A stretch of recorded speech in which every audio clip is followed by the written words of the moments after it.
The Hawthorne family looked perfect from the outside. A beautiful old mansion at the edge of town, perfectly trimmed gardens, a family known for wealth, influence, and silence.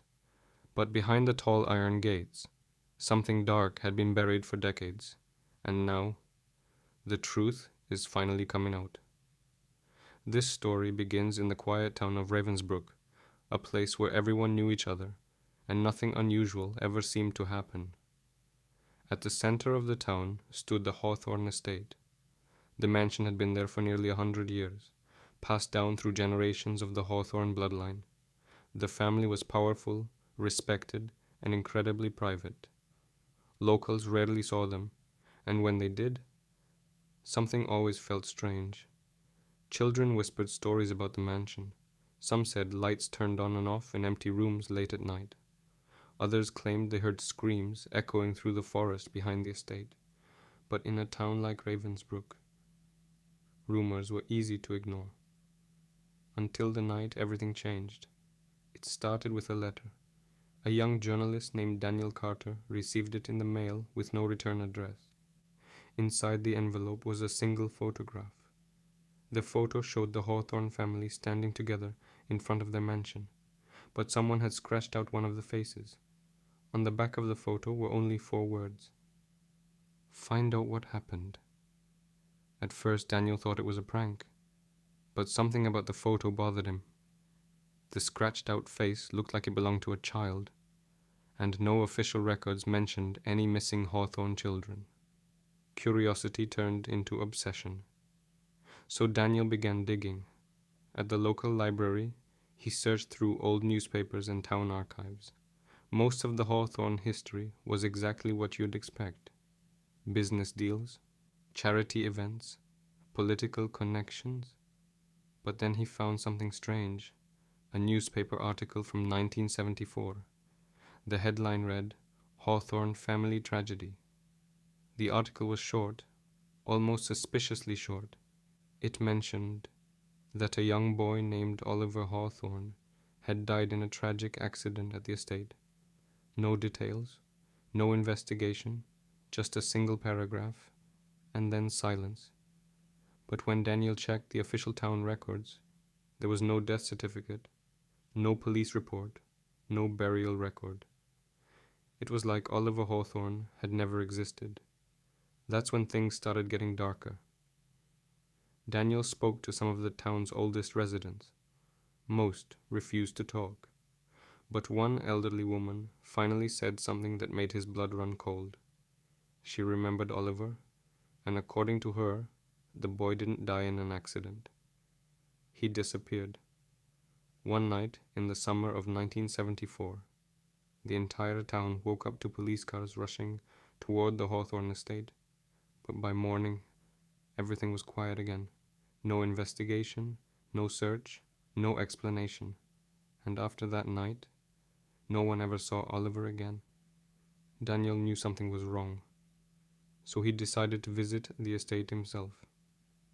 The Hawthorne mansion was even more unsettling in person. Tall stone walls surrounded the property. Most of the windows were dark, and the place felt abandoned, but someone was still living there. As Daniel approached the gate, he noticed something unusual. A small locked building behind the mansion.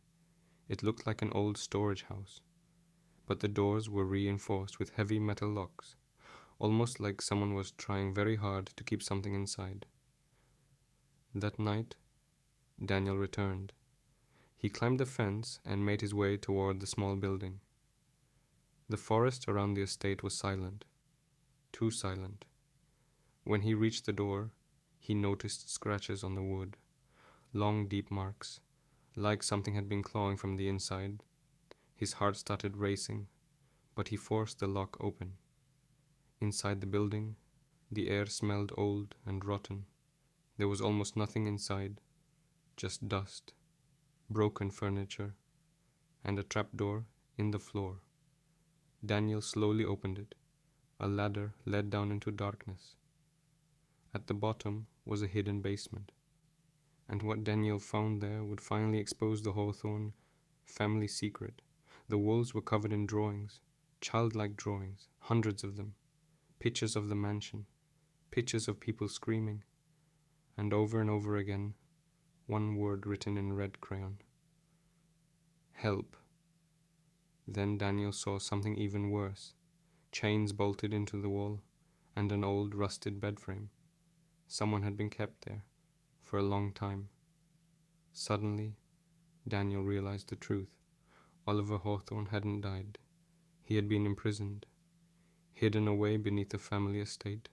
But why? The answer came from an old tape recorder Daniel found in the basement.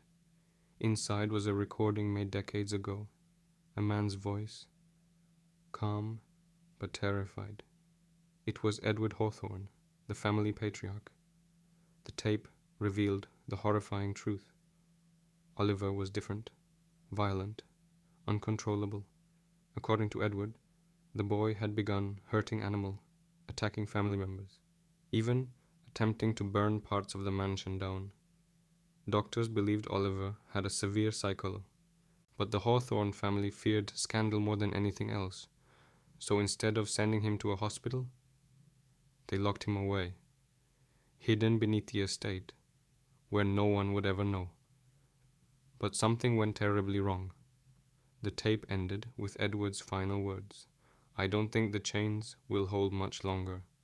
After that, the recording stopped, and Oliver disappeared.